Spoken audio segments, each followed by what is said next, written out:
Birshut Morav Rabotai, avec la permission d'Hachem. Cette semaine, c'est l'Aïloula de mon grand-père Alav Shalom Rabbi Shlomo Pinto.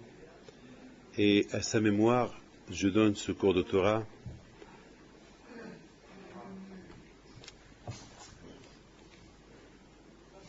Vous savez très bien que dans la paracha de cette semaine, elle parle des sacrifices. Vous savez très bien que à notre époque, il n'y a plus de Beth Amikdash, il n'y a pas de temple, donc il n'y a pas de sacrifice. Mais aujourd'hui, il y a d'autres catégories de sacrifices. Les sacrifices d'aujourd'hui. Qui peut me dire c'est quoi un sacrifice aujourd'hui? Qui peut me dire? Aujourd'hui, il n'y a plus de bêtes à sacrifier au temple. Il n'y a plus de temple. Il n'y a pas de temple. Mais la Torah dit Adam ki akiv mikem, un homme qui donne un sacrifice de soi-même. Alors, on a expliqué c'est quoi un sacrifice de soi-même. Qui peut me dire c'est quoi un sacrifice de soi-même? Le temps. Le temps. Le temps. Vous savez que le temps, il est précieux. Les Américains, ils disent time is money. Le temps, c'est l'argent. Le temps, c'est la vie. Le temps, il est très précieux. Vous savez, quelqu'un qui doit prendre un avion, s'il n'arrive pas à temps à l'aéroport pour prendre son avion, il va rater son avion. Le temps, il est précieux. Vous savez très bien que, vous savez, lorsque les Américains à la NASA, ils lancent des fusées, c'est avec des secondes, des minutes, tout est calculé. C'est pas chaque seconde, elle est calculée. Les départs sont très très calculés. Vous savez très bien que le temps est tellement précieux à tel point que avec le temps, on peut tout faire. Un laps de temps, un temps. Et le temps, il ne faut pas le perdre. Si vous faites des bonnes affaires, on vous dit par exemple, vous avez 1 heure à faire les meilleures affaires du monde. Vous savez, chaque seconde, il est calculé. Vous imaginez quelqu'un qui lui dit, tu vas signer 1000 contrats en 1 heure. Et ça, il est un grand fumeur. Vous le voyez en train de fumer? Vous le voyez en train de prendre un café avec une cigarette? Ou discuter avec quelqu'un? Non. Pourquoi? Parce que le temps, il est calculé. Le temps, il est calculé. Chaque seconde, elle compte pour lui. Chaque seconde, c'est un contrat. Chaque seconde, c'est quelque chose à signer. Donc, le temps est... C'est ça ce que la Torah veut dire. Adam ki akiv mikem, un homme qui se sacrifie. Et vraiment, la Torah, elle est super. Dans la paracha de Vaikra, la Torah, elle est super. Parce que la Torah, vraiment, elle donne. Parce que la Torah, elle donne, elle parle des sacrifices. Et la Torah, finalement, elle sait, Hachem, il sait qu'un jour, il n'y aura plus de temple. Un jour, il n'y aura pas le Beth Amikdash. Et malheureusement, s'il n'y a pas le Beth Amikdash, donc il n'y aura pas de sacrifice. Alors, il y a une autre catégorie de sacrifice, lequel c'est l'homme. L'homme qui va prendre de son temps, qui va le sacrifier au bon Dieu. Et de là, mes amis, je voudrais souvent je parle de Adam Arishon. Écoutez bien ce que je vais vous expliquer. Alors, je veux que chacun me donne un peu de son temps et un peu de sagesse pour bien écouter ce que je vais vous expliquer. Le Midrash, il nous raconte comme ça. Le Midrash nous raconte qu'une fois que Dieu a créé le monde, alors Hachem, il montre à Adam Arishon toutes les générations à venir. Il lui montre toutes les générations à venir. Et Adam Arishon, il se régale, il voit, il regarde, il voit tout ce qui va se passer jusqu'à la fin des temps. Mais pendant tout ce qu'il voit, il voit un épisode qu'elle a déplu à Adam Arishon. Quel épisode il a vu? Il a vu comment David Amelech il va naître. Et qu'est-ce qui va être David Amelech? Il va écrire Tehillim. Et c'est lui qui va construire le Beth Amikdash. C'est de lui que Mashiach va sortir. Il voit toute cette belle histoire de David Amelech. Et après, HaKadosh Baruch Hu, il montre à Adam Arishon une autre image. Il dit à Adam, Adam, on va faire une pause et je vais te montrer quelque chose d'autre. Qu'est-ce qu'il lui montre? Il lui montre encore le début, la naissance de David Ameller, et tout de suite, sa mort imminente. Tout de suite, David Ameller, il va mourir. Alors Adam, il dit à Kadosh Baruch Hu, Hey, Ribono Shel Olam, mais c'est pas ça ce que j'ai vu tout à l'heure. Tout à l'heure, tu m'as montré la grandeur de David Ameller. Tout à l'heure, tu m'as montré que David Ameller, il allait être le roi, il va écrire des Tehillim, il va construire le temple, il va avoir une descendance royale, et Mashiach, il va sortir de lui, et qu'il va libérer le monde. Et hop, tu me montres maintenant sa naissance et sa mort. C'est quoi ça? Elle dit, ben oui, j'ai oublié de te dire. C'est que David Ameller, il doit naître et mourir. Et tout ce que tu m'as montré sur lui, ben malheureusement, j'ai pas le choix, il doit mourir. Et pourquoi il doit mourir?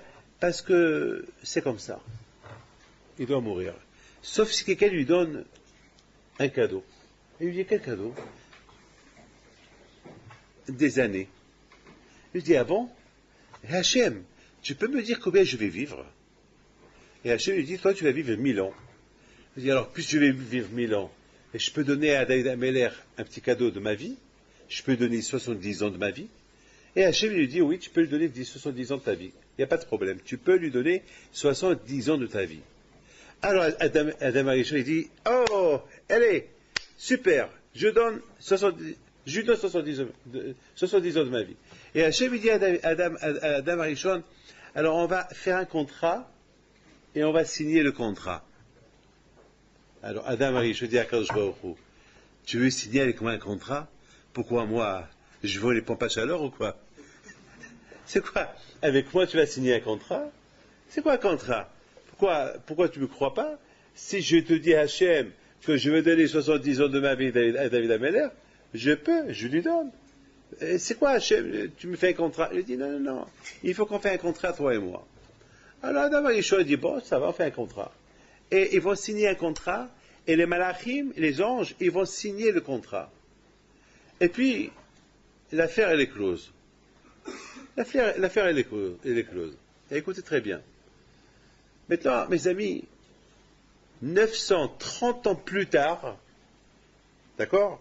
930 ans plus tard, Hachem dit à Adam Arishon, Adam, le moment de ta mort est arrivé. Tu vas mourir aujourd'hui. Il dit, Ribono Shel Olam, mais tu m'as pas dit une fois que j'allais vivre 1000 ans, et là j'ai que 930 ans. Et Hachem, il dit à Adam Arishon, mais tu as oublié que tu as donné 70 ans de ta vie à David Ameller. Il dit, ah bon? Je ne me rappelle pas. Je ne me rappelle pas. Je dis, je sais que je ne te rappelle pas. Là, même ce qu'on a mangé hier soir, on ne se rappelle pas. Vraiment, hier soir, ah oui, je me rappelle. Beaucoup de fois, on ne se rappelle pas ce qu'on mange. Elle dit, je ne me rappelle pas. Elle dit, je vais rafraîchir un peu ta mémoire. Et Hachem, il claque les doigts. Et les deux malachim qui arrivent. Et Hachem dit aux malachim, apportez-moi le contrat qu'il est caché chez vous, le contrat que j'ai fait entre moi et Adam Arishon. Apportez-le. Ils vont partir, ils vont l'apporter, et Hachem dit à Adam Arishon, tiens, tu le lis. Tiens, voilà, tu lis. Et il lit, je signe Adam Arishon, tel et tel jour, vendredi, 6e jour de la création du monde, avoir signé à Hachem, avoir donné 70 ans de ma vie à David Ameller, signé Adam Arishon et les signatures Hachem et les malachim qui sont témoins.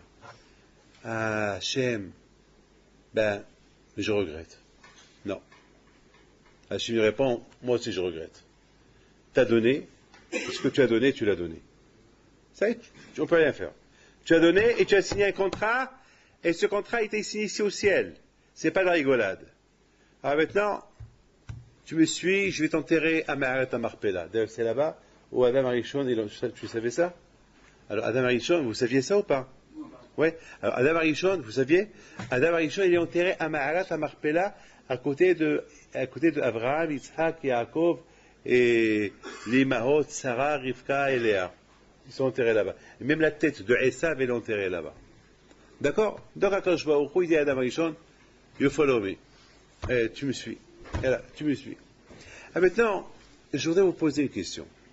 On va essayer de tous, on va tous essayer de participer à cette question-là. Une question que je vais vous poser. Est-ce qu'on rigole avec Dieu?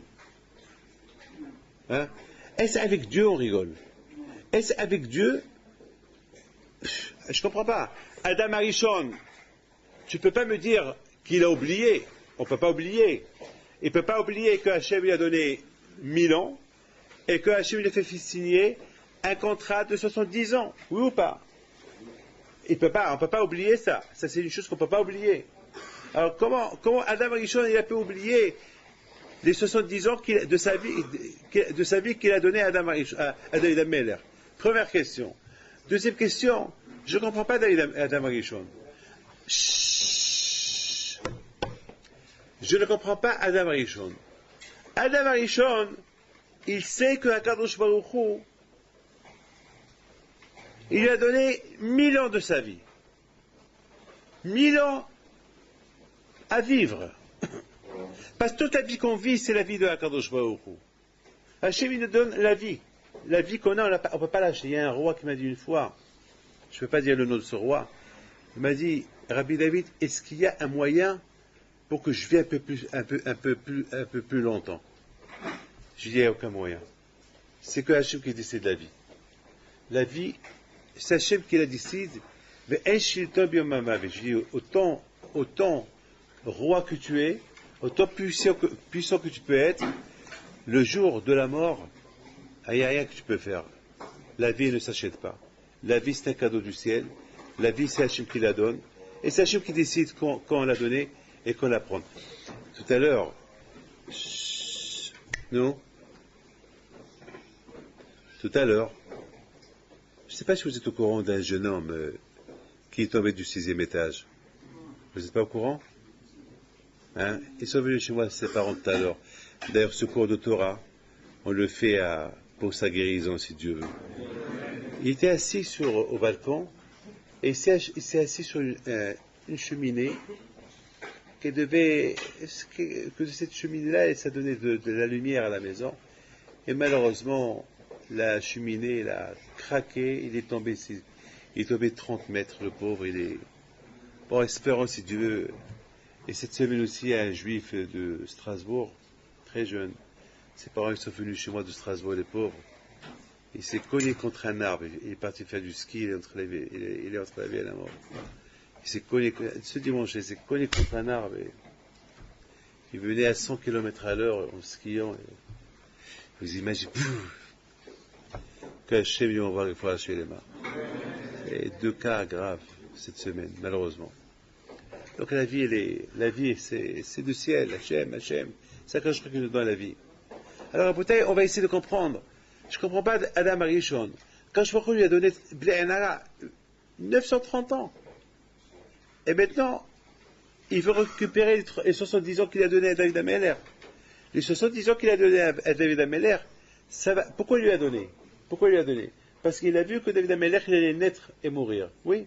Donc il a donné un cadeau pour que David Ameller il peut naître un jour, écrire Télim et fonder un foyer. Et qui va sortir de lui? J'ai pas entendu. Très bien. Vous imaginez qui ne va pas donner un jour de sa vie pour Mashiach? Dites-moi. Nous tous, on est prêts à donner. Si on sait que Mashiach, si on sait que ça dépend de nous, Mashiach, eh ben, chacun de nous, il va donner 5 ans, 6 ans, 10 ans de sa vie, ou pas? Allah, pourvu, Mashiach, s'il vient. Si on doit lui donner, je sais pas quoi, chacun il peut donner un peu de sa vie, on lui donne, un qui vient.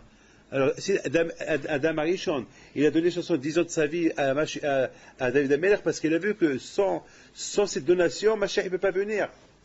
Alors comment maintenant il regrette? Comment il regrette? Vous savez, Rabotai, dans la paracha d'aujourd'hui, paracha Vaikra, c'est écrit Adam ki akriv mikem. Adam, un homme qui akriv. La Torah leur dit dire un homme qui apporte un sacrifice. Adam qui a vu korban, un homme qui apporte un sacrifice. Mais la Torah, elle utilise un autre langage. Il utilise un langage qui s'appelle un homme qui se sacrifie. La Torah, elle doit dire un homme qui apporte un sacrifice. Et c'est quoi le sacrifice?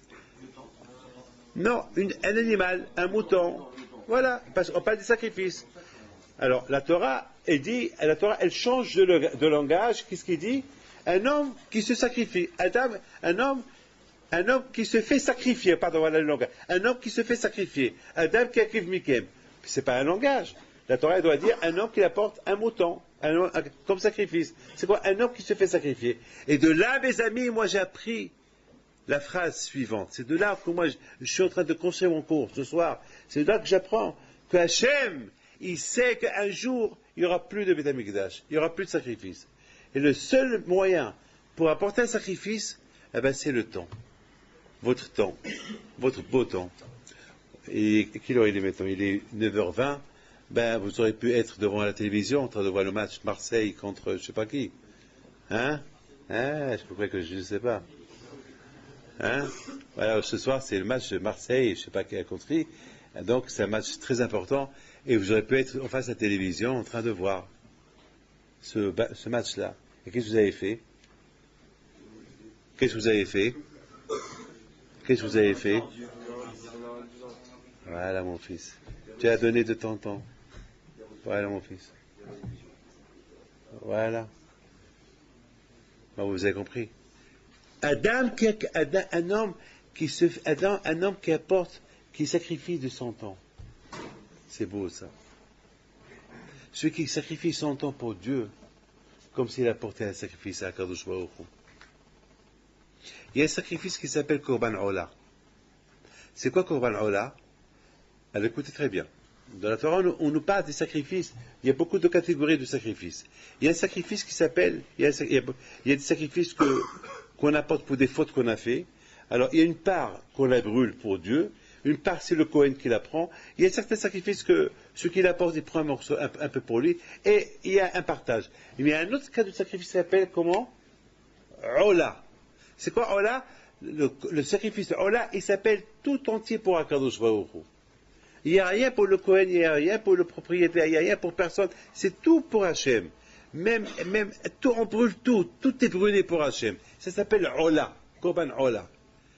Et parce que le Korban Ola, c'est long à le faire brûler, donc on a le droit de le brûler. Et pendant la journée et pendant toute la nuit.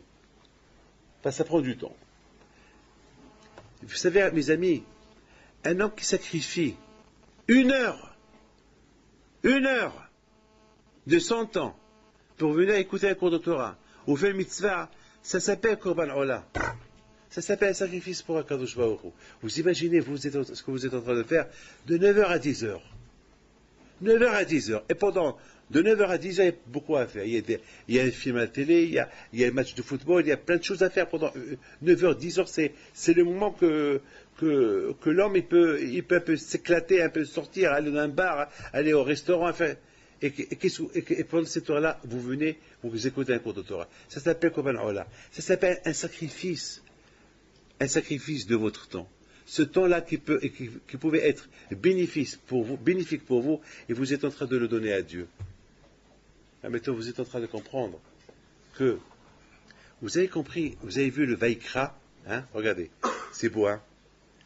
Dans le mot Vaikra, il y a un Aleph, oui ou pas?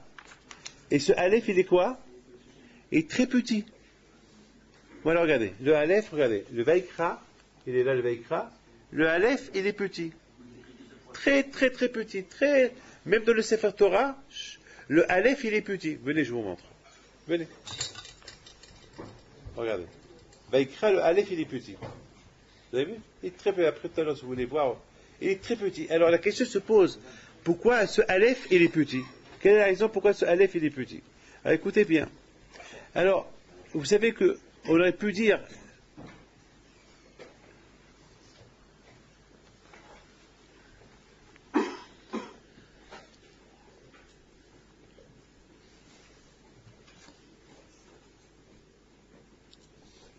il y avait, je veux pas, il y avait un grand chanteur qui est le jour de sa mort, j'ai vu dans un journal qu'il y avait là-bas un fan, un qui aimait ce chanteur, et qui dit aïe aïe aïe, et pleurait. Et on dit qu'est-ce que tu penses, qu'est-ce que tu penses de la mort tragique de ce chanteur? Et il dit eh ben, j'aurais bien voulu être à sa place. Et un autre qui dit qu'est-ce que je pouvais donner pour être à côté de lui, que lui parler. Il y a un autre qui dit moi, je donnerais toute ma vie que manger avec lui un sandwich.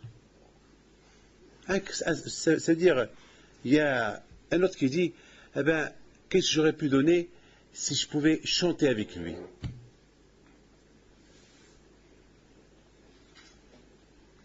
Écoutez bien. Ça, ce que les gens ils disent pour ce chanteur-là. Bon, je les comprends. Moi, je vois les choses d'une autre vision. Pour moi, il est mort. Il est mort. C'est de sa faute qu'il est mort. Il a trop fait de bêtises de sa vie jusqu'à que il a mal géré sa vie, il est mort. Bon, il est mort, il est mort. Mais je ne donnerai pas une seconde de ma vie, mais pour être à côté de lui. Ou prendre une photo avec lui. Ça veut dire, et même s'il me donne $1 milliard, je ne donnerai pas cette occasion que je me fais photographier avec lui. Parce qu'il ne m'intéresse pas. Par contre, je donnerai ma vie entière si on me dit je prends une photo à côté de mon cher Rabbeinu, ou Rabbi Shimon Bar Yochai, ou Rabbi Chaim Pinto, ou Baal Tanya. Je donnerai n'importe quoi pour être photographié avec lui, être assis à côté de lui. Admurazak, Baal Tanya. Je donnerai n'importe quoi.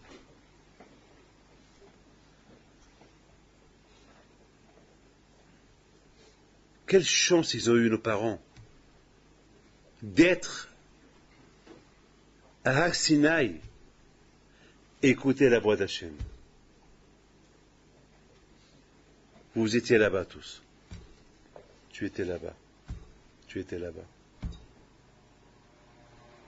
Vous étiez tous là-bas. Tous on était là-bas à Har Sinaï. Et tous on a entendu la voix d'Hachem.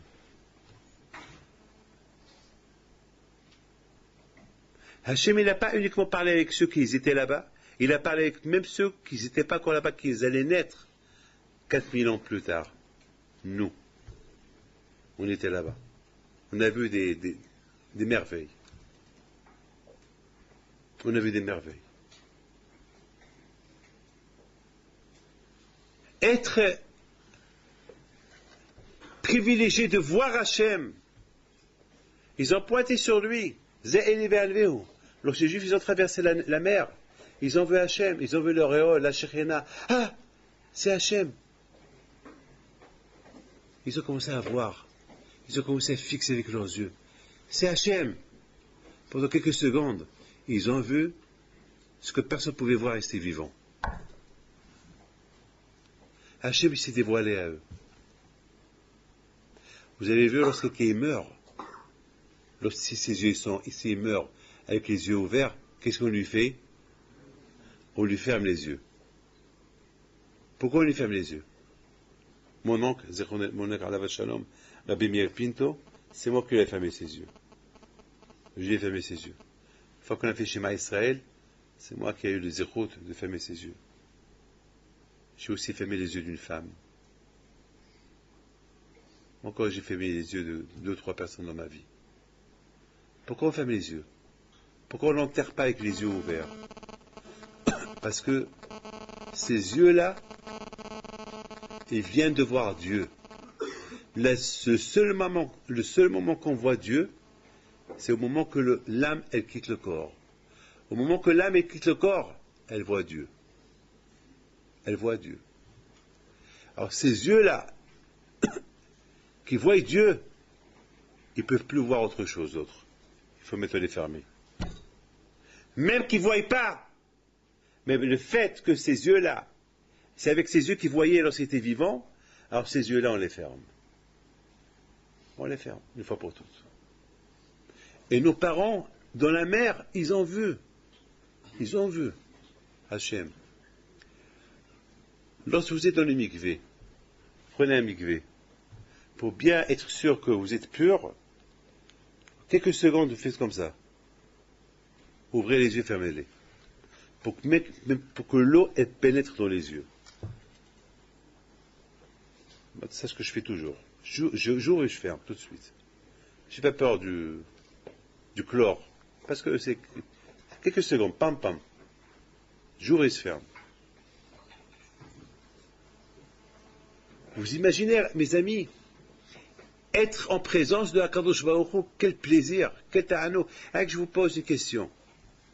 Imaginez-vous que demain, c'est Shabbat, vous êtes en train de manger, et je ne sais pas, Rabbi Shimon Bar Yochai, ou un tzaddik de la génération qui est vivant aujourd'hui, il vous fait une surprise, il tape à la porte, et vous le voyez. Ah! Ah! Et il vous dit, je rentre pour vous dire Shabbat Shalom. Quel plaisir. Mais, Rabat, rentrez. Quel plaisir. Moshe Rabbeinu alav Shalom, il parle avec Dieu, face à face. Moshe Rabbeinu, c'était comme un ami avec Dieu. Il monte là-haut pendant 3 fois, il reste là-bas 40 jours et 40 nuits. Avec Hachem. Il se promène dans le ciel. Il visite le ciel. Il n'y a pas eu un endroit qu'il n'a pas vu. Il connaît même les routes et les chemins du ciel. Le ciel, c'est incalculable. C'est des centaines de milliards et de milliards et de milliards et de milliards de kilomètres. C'est inimaginable le ciel, parce que ce monde-là, il est rond, il est limité. Mais le ciel, levez avec vos yeux vers le ciel, regardez ce ciel-là. C'est inimaginable. Et là-bas dans le ciel, c'est incalculable. Et Moshe Rabbeinu, il a tout visité. Et Hachem, il appelle. Et malgré qu'il appelle, Moshe Rabbeinu se sentait petit. Il disait, mais qui suis-je? Pourquoi Hachem, il m'appelle? Moi, je suis rien du tout. Hachem, il va être mon copain.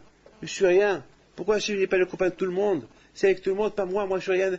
Et Moshe Rabbeinu alav Shalom, lorsque Hachem il a appelé Vaikra, Vaikra El Moshe, Vaikra El Moshe, lorsque Hachem il appelle Moshe, Moshe Rabbeinu alav Shalom, il a fait semblant. C'est pas à lui qu'il appelle.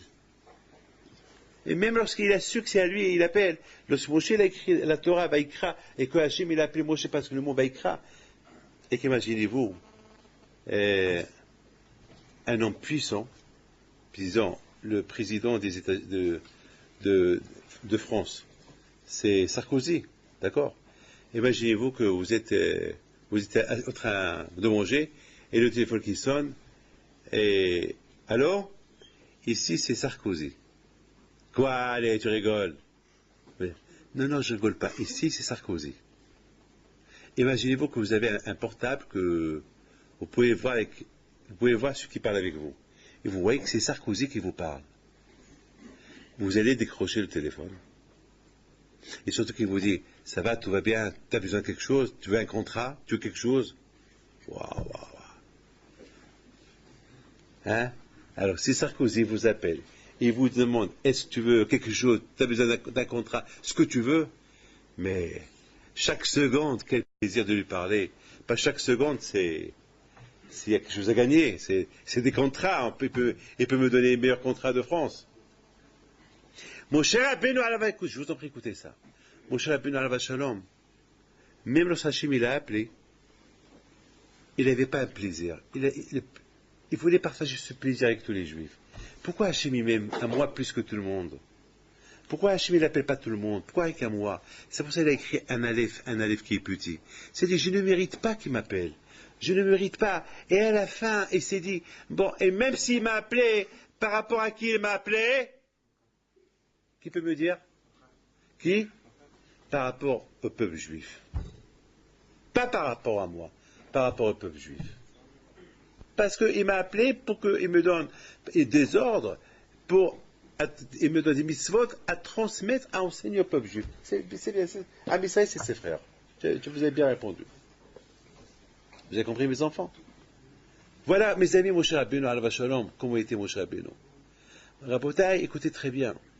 C'est ça, je m'excuse, quelqu'un qui achète le loto. Voilà, il achète le loto, il voit un juif qui arrive. Il arrive et lui dit remplissez-moi ces numéros. Il lui dit monsieur, l'heure c'est trop tard, j'ai fermé. Imaginez-vous le pauvre, c'est le chagrin qu'il va avoir. Alors imaginez-vous lorsqu'il a acheté le loto, il a de la peine, il dit bon, tiens voilà, on échange, je te donne le mien. Mais attends, et toi? C'est pas grave, j'achète la semaine prochaine. Mais si tu gagnes, si tu gagnes, tu gagnes. Psartk, la briote. C'est bien, tu gagnes. Est-ce que dans la vie on voit ça? C'est dur, hein? Parce qu'au moment que tu achètes le loto, tu te considères déjà gagnant. Déjà, hein? Je me rappelle une fois, écoutez bien, je me rappelle une fois j'étais à Lyon et j'avais besoin d'argent. Et je vois les gens qui achètent les lotos, qui remplissent. Et j'avais besoin de 50, 60 millions de l'époque. Pas d'euros, hein, les millions d'euros. 100 000 euros de l'époque. Et je vois les gens qui achètent le loto. J'entends beaucoup de gens qui viennent chez moi, Rabbi David Nbracha, pour que je gagne. Moi, je n'y crois pas dans le loto. Moi, je pense que si le bon Dieu veut me faire gagner, il me fait gagner. Je ne suis pas mort du loto. Hein. Et des gens qui ne ratent pas la semaine, c'est vrai. Je ne leur dis pas non. Chacun il tente sa chance. Mais moi, je n'y crois pas beaucoup. Mais je dis pas, il ne faut pas jouer au loto, non, au contraire. Beaucoup de fois, ça arrive. La semaine dernière à New York, il y a quelqu'un il y avait le loto des 100 millions de dollars. Il y a quelqu'un qui vient chez moi, Rabbi David, je gagne, on partage. Je rigolais. Je rigole dans ma tête. Je dis, que Dieu fasse que tu gagnes. Voilà. Il gagne. Allah belle gagne. Et je me rappelle, j'avais tellement besoin d'argent que je suis parti, j'ai envoyé quelqu'un, va remplir-moi ces numéros-là. Et j'ai rempli, je ne sais pas combien d'argent j'ai dépensé. Et toute la semaine, je rêvais. Je ne vais pas gagner que 100 000 euros, je vais gagner 10 millions d'euros, 1 milliard, 2 milliards. Et je vais acheter une maison, et je vais acheter pour Moshe, et je vais acheter pour Raphaël. Et je vais faire, et je rêvais. Même la nuit, je rêvais. Toute la semaine, je rêvais. Et toute la semaine, j'ai misé sur le loto. Et j'avais besoin de la somme jeudi. Je dis, je vais gagner mercredi. Jeudi, j'aurai l'argent. Et mercredi, j'appelle quelqu'un. Alors, dis-moi les numéros du loto. Les numéros, ils sont sortis. Bam, bam, bam, bam. Je vois les numéros. J'ai que 3 numéros. C'est tout. 3 numéros. J'ai perdu. Mais pendant toute la semaine, j'ai rêvé que j'allais gagner. J'ai rêvé. Toute la semaine, je rêvais que j'allais gagner. Et à la fin, j'ai perdu. Bon, mais pour vous dire, mes amis, rêver, c'est une chose. Une réalité, c'est une autre chose. Parler avec Dieu, se promener avec Dieu, c'est une réalité, c'est pas un rêve. C'est pas un cauchemar, c'est une réalité. Moshe Rabbeinu alav shalom, au lieu qu'il sent ce plaisir que Dieu lui parle, chaque seconde qu'Hachem lui parle, c'est un plaisir, c'est inimaginable. Et le pauvre, Moshe Rabbeinu alav shalom, à quoi il pense? Il pense à ses frères. C'est vrai, c'est un plaisir que Dieu me parle, mais ça aurait été encore mieux si Dieu parlait avec tout le monde. Ça aurait été mieux si Dieu parlait avec tout le monde. Et il avait de la peine, Moshe Rabbeinu. À cette époque, il a écrit un Aleph qui est petit. Mes amis, c'est ça le sacrifice. Un homme qui sacrifie ses plaisirs. Un homme qui sacrifie son plaisir. Qui peut me dire comment on devient tzaddik? Pariente. Comment on devient tzaddik?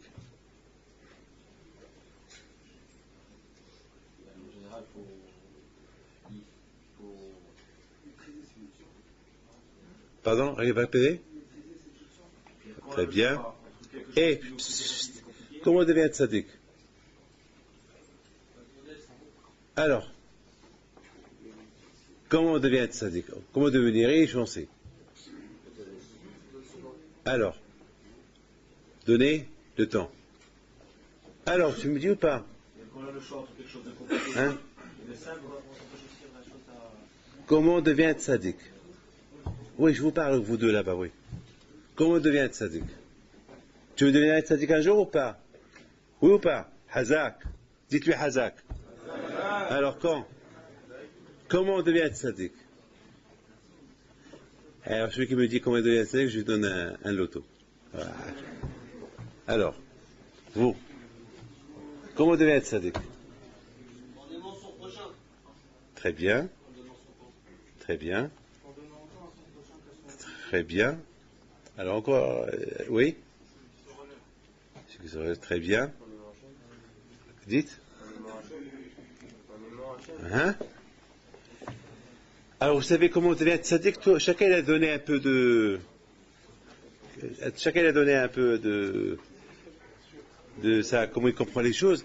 Mais d'après le Ramban, écoutez bien, le Ramban et le Gaon de Vilna, il dit qu'on devient tzaddik lorsqu'on maîtrise ce qu'on aime. Par exemple, manger un steak. On a faim. On nous apporte un steak. Alors je ne mange pas tout le steak, je mange que la moitié. Et résister l'envie. Pas ne pas manger, c'est péché de ne pas manger. Mais au lieu que je mange tout le steak, je mange les 3/4, je laisse 1/4. Quelque chose que j'aime, je maîtrise le Yetzer de la chose que j'aime. Même si la chose que j'aime, elle est permise. Je ne parle pas des choses qui sont interdites, ça bien sûr, on ne parle pas, mais on parle des choses qu'on aime. Des choses qui n'ont pas aimé. Par exemple, voilà, j'ai envie d'acheter une Porsche. Une Porsche. Et je suis riche. Et je vais acheter une Porsche. Allez, la Porsche, boum, la Porsche. Et qu'est-ce que je fais? J'ai pour l'acheter. Et je dis, bon, à la place de la Porsche, qu'est-ce qu'il achète? Une Toyota. Voilà. Une petite Lycra, petite voiture. Vous comprenez? C'est comme ça on devient tzaddik. Lorsqu'on maîtrise les envies. C'est dur, hein? Très très dur. Écoutez très bien. Moshe Rabbeinu alav shalom, son plaisir à lui. Le plaisir de Moshe Rabbeinu alav shalom, c'était quoi? C'était qu'il veut partager son plaisir avec tout le monde. Il veut pas simplement que Dieu lui parle qu'à lui, il veut que Dieu parle avec tout le monde. Mes amis, maintenant je vais vous répondre à la question. Un homme, c'est quoi? Comment on devient tzaddik? Comment on approche Dieu? Comment on devient important? Comment on progresse dans la religion? Comment on monte? Lorsque on sait, on profite du temps, on sacrifie notre temps pour Akadosh Baruch Hu, lorsqu'on maîtrise le temps, et lorsque on ne dépense pas le temps, on ne gaspille pas le temps. Il y a des gens qui ont tout qui se disent j'ai ras le bol de la vie. J'ai ras le bol de la vie. Comment ils ont tout, j'ai marre de la vie. Ils n'ont pas le plaisir de la vie. La vie, elle n'a pas de prix, la vie. Elle n'a pas de prix, la vie. Elle n'a pas de prix, la vie. La vie, elle est belle. Elle est super, la vie. Adam Arishon, Akadosh Baruch Hu, il a voulu nous donner une leçon. C'est quoi le temps? Une leçon, écoutez, là j'ai encore 5 minutes, je dois partir. Écoutez bien la réponse, les réponses des questions qu'on a posées. En 5 minutes. Hachem, il veut nous donner une leçon du temps. Le temps, l'importance du temps. Combien le temps il est important. Et comment Akash Baruch Hu, il nous a donné la notion du temps. Parce qu'Akash Baruch Hu, il n'avait pas besoin de montrer à Adam Arishon comment David il est né et il va mourir. Et s'il ne meurt pas, voilà ce qu'il aurait pu faire. Il n'a pas besoin, quand je vais de faire tout ça. Qu'est-ce que tu es en train de montrer à Adam Arishon? Qu'est-ce que tu es en train de montrer à Adam Arishon? Pourquoi tu lui montres? Pourquoi? Et admettons qu'Adam Arishon n'aurait pas donné sa vie. Et si Adam Arishon n'aurait pas donné la vie, de sa vie à David Améler, qu'est-ce qu'elle allait faire à Kadosh Baruch Hu? Réponds-moi. Si Adam Arishon n'aurait pas donné les 70 ans à David Améler, qu'est-ce qu'elle aurait fait? Qu'est-ce que Kadosh Baruch Hu aurait fait? Ouais. Si, admettons, Adam Arishon n'aurait pas donné. Quoi? Voilà, Akadosh Baruch Hu, il va faire une quête chez les Juifs. Chacun va donner un jour de sa vie, et voilà. Ou pas. Voilà. Mais la Hachem, il a voulu nous donner une leçon du temps, l'importance du temps. Avant qu'Adam Arishon, il savait l'importance du temps, il était prêt à donner 200 ans, comme Tzedaka à David Améler. Mais une fois qu'il a vécu 930 ans, il a vu c'est quoi le temps. Il a vu c'est quoi, combien de mitzvot on peut faire, combien de tefillin on peut mettre, combien de tzedaka on peut faire, combien de Torah on peut étudier, et combien, une vie entière on peut la faire en 70 ans. Là, il a regretté. Il a dit Hachem, je regrette. Et Hachem lui dit, justement, c'est pour cette raison que je t'ai fait signer un papier. Je savais qu'un jour tu allais regretter. Je savais que tant que tu ne connais pas le temps, tant que tu ne connais pas la valeur du temps, tu vas maîtriser le temps, tu vas mépriser le temps. Mais une fois que tu vas connaître c'est quoi la valeur du temps et ce qu'on peut faire dans le temps, tu vas tout faire pour récupérer ce temps que tu as donné à David Améler. Le temps, il est beau. Tant qu'Adam Arishon ne savait pas comment utiliser ce temps, Adam Arishon était prêt à donner même 200, 300, 400 ans de sa vie. Maintenant, qui sait c'est quoi le temps? Il n'était pas prêt à sacrifier ce temps en le donnant cadeau à David Améler. Et c'est ça Adam qui arrive Mikem. Adam, c'est Adam Arishon. Adam qui arrive Mikem. Apprenez une leçon de Adam Arishon. Ce Adam Arishon, qu'avant qu'il connaissait l'importance du temps, il a sacrifié 70 ans de son temps. Et il a donné à qui? À David Améler. Mais une fois qu'il a connu l'importance du temps, qu'est-ce qu'il a fait? Il a voulu la refuser. C'est ça, mes amis, l'importance du temps. Alors, il ne faut pas perdre le temps. Et je termine avec une super histoire. Hier, j'étais à Marseille. Avant-hier, j'étais à Lyon. Et écoutez bien ça. Et à Lyon, il y avait un juif qui s'appelle Alain Alezra, que Hachem lui envoie une fois chez les mains. Il m'avait appelé dimanche. Il m'a dit, Rabbi David, si je vais en Israël, est-ce que tu peux me trouver du travail en Israël? C'est un garçon qui n'est pas fainéant. Il est super, très gentil. Je dis, si tu vas en Israël, tu travailleras à la Yeshiva d'Ashdod. Il m'a dit, promets Rabbi David, je dis, je te promets. C'est un garçon de tzaddik. Il a une grande émouna. Je le connais depuis 20 ans, 30 ans, je ne sais pas. Depuis qu'il était petit, je le connais. C'est moi qui l'ai marié avec sa femme. Toujours il a un problème, il vient chez moi, toujours. Qu'est-ce que j'entends? J'entends 2 jours plus tard, il traversait, il passait entre 2 voitures qui étaient stationnées, et la voiture, laquelle démarre, elle recule. Elle recule et elle le fait tomber, elle lui donne un coup sur la tête. Et le pauvre, il oublie tout. Le pauvre. Il a reçu un coup de la tête. Et grâce à Dieu, Baruch Hashem, ça fait après 2 mois, à l'hôpital, il est venu, avant-hier soir, il est venu me voir, à Lyon. Mais le pauvre, il oublie. Et je lui ai dit, il m'embrasse les mains, il pleure. Je lui ai dit, tu te rappelles de moi? Il m'a dit, bien sûr, je me rappelle de toi. J'ai dit, tu sais pourquoi tu vis? Tu aurais pu mourir. Il m'a dit, je ne sais pas pourquoi je vis. Je lui ai dit, c'est pourquoi tu vis? Parce que toujours tu as été honnête. Tu as toujours été un homme honnête. Tu n'as jamais volé à personne. Toujours, tu as sacrifié ton temps pour le travail. Lui, il est mashgiach.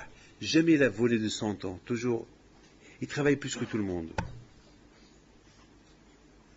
Lorsqu'on travaille chez quelqu'un, on n'a pas le droit de lui voler de son temps. Je disais, grâce à ça, un homme qui ne vole pas, le temps à son patron, parce que le patron nous paye pour 35 heures par semaine. Alors, il faut travailler 35 heures par semaine. Ben, si on vole 1 heure, si on travaille 34 heures, on a volé 1 heure. Et c'est dur parfois. Il faut savoir se sacrifier. Parfois, il n'y a rien à faire. Mais il faut toujours trouver quelque chose à faire. Je dis, toi, il y avait des moments que tu pouvais voler de ton temps à ton patron, et tu ne l'as pas fait. C'est ça qui t'a sauvé la vie. Adam Kakev Miken. Il faut savoir se sacrifier. Faire sacrifice du temps. Sacrifice. Lorsqu'on donne la tzedaka, c'est de ma pause que je donne la tzedaka. Ça s'appelle sacrifice. Lorsque je veux m'énerver, je ne m'énerve pas. Ça s'appelle sacrifice. Je vais regarder quelque chose de mauvais et je ne le vois pas. Ça s'appelle sacrifice. Sacrifice ce laps de temps que j'aurais pu faire une faute. Eh bien, je voyais hier à Marseille un religieux. Il me dit, Rabbi David, j'ai un problème. Je dis quoi? Il me dit, depuis, je suis marié, j'ai 4 enfants, et depuis un certain temps, je vois des choses pas bien. Je suis tenté à voir les choses pas bien. Je dis, pourquoi? Il m'a dit, je sais pas. Mais tu sais quel âge tu as? Tu as 60 ans. Tu as 60 ans. À cet âge de 60 ans, tu as besoin de voir ce qu'il ne faut pas voir. Mais je ne sais pas. Et j'ai compris qu'est-ce qu'il voit. L'Internet. Il voit des choses sales. J'ai ton âge, tu vois ça? Je dis, Rabbi David, qu'est-ce que je dois faire? Je dis, c'est dommage. Tu perds ton temps devant cette machine-là, et tu es en train de... En voyant ce que tu vois, comment tu peux être devant Akadosh Baruch Hu? Comment tu peux faire ta prière? C'est impossible. Sacrifie cette vision. Au moment que tu as l'Itzara de voir, ces moments-là que tu as envie de voir, et ce que tu ne vois pas, ça s'appelle un sacrifice. Ça s'appelle Adam Kakriv Mikem. Un homme qui se fait sacrifier. T'as compris? Il y a un qui ne savait pas que j'étais à côté de lui, dans l'avion. Parce que j'étais devant, et lui était... Non, pardon, j'étais derrière, et lui était devant. Il était dans les business class, moi j'étais derrière. Et moi, le médecin m'a dit, il faut que je marche dans l'avion. Lorsque je fais les longs voyages, il faut que je marche. Il faut que je marche un peu dans l'avion. Puis je marche, et je le vois assis, avec sa kippa, en train de voir la télévision. En train de voir un film. Mais un film sale. Malheureusement, je marche, mais grâce à Dieu, je fixe pas. Ne croyez pas que je vois rien du tout. Malheureusement, on voyage, on prend des avions. Dans les avions, parfois, il y avait des femmes qui sont décolletées, mal habillées. On voit malheureusement, mais on ne fixe pas. Je marche, mais je ne cherche pas à voir. Je marche. Et lorsqu'il y a quelque chose qui arrive vers moi, ben j'évite. Et si j'ai vu, ben j'ai pas tout vu. Hachem est les témoins. Ce matin, lorsque j'étais assis dans le TGV en venant de Marseille, il y avait une femme qui marche, qui se lève, et qu'elle vient, et où elle s'arrête pour voir, pas le jardin, voir le vis-à-vis voir le paysage à côté de moi. Alors moi, j'ai tourné mon visage de l'autre côté, et moi aussi j'ai fait semblant que moi aussi je regarde depuis. Mais vous savez ce qui s'est passé? Qui peut me dire? Ouais.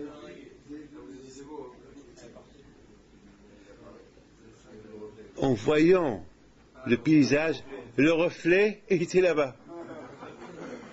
Alors, tout de suite, j'ai dit, Satan, Satan, tu es fort. Et j'ai abaissé mes mains. J'ai abaissé mes yeux. Satan, Satan, tu es fort. Tu es très fort. Tu es très très fort. Et j'ai abaissé mes yeux, c'est tout. Voilà, c'est tout ce qu'il faut faire. Je ne veux pas lui dire, attends. Là, il faut se taire. La bouteille, écoutez mes amis. Écoutez mes amis. Chut. De quoi j'étais en train de parler? Non. De quoi j'étais en train de parler? Ouais. Alors, ce monsieur-là, je marche un peu, et je voulais être sûr que c'est lui. C'est pas possible. Et j'arrive vers lui, je le regarde. Il me dit, ah, pardon. Vite, il éteint la télévision, il se lève, que vos d'arabe, il me brasse les mains. Excusez-moi. Je dis, moi, je t'excuse. Qui suis-je, moi? Moi, je suis avec un homme. Si c'était Hachem, qu'est-ce que j'aurais fait? Ben, il m'a dit, je ne sais pas ce que j'aurais fait. Je dis, mais Hachem, il y est. Bon, il faut que tu le vois. Il y est, Hachem. Là où tu es, il y est. Et justement, c'est ça le sacrifice. Parce que le Satan, il nous fait un piège. Que Hachem, il n'est pas là. Il n'y a personne qui te voit. Fais ce que tu veux. Mais justement, c'est ça le piège. C'est ça le grand piège. Hachem, il est partout. Hachem, il te voit. Et c'est ça la base. Malgré que je vois rien du tout, je vois personne qui me voit, c'est ça le sacrifice. Adam, je sacrifie. Je me fais faire sacrifier, sachant que Hachem, il me voit, même que moi, je ne le vois pas. C'est ça la paracha de la semaine. Mes enfants, je vous bénis, que Hachem vous protège. Amen. N'oubliez pas, jeudi prochain, Moshe sera là si Dieu veut. Que Hachem vous donne la santé, Parnassa Tova, Aliyah, Batora, Brachamaim, et Rabbi Pinto soit avec vous.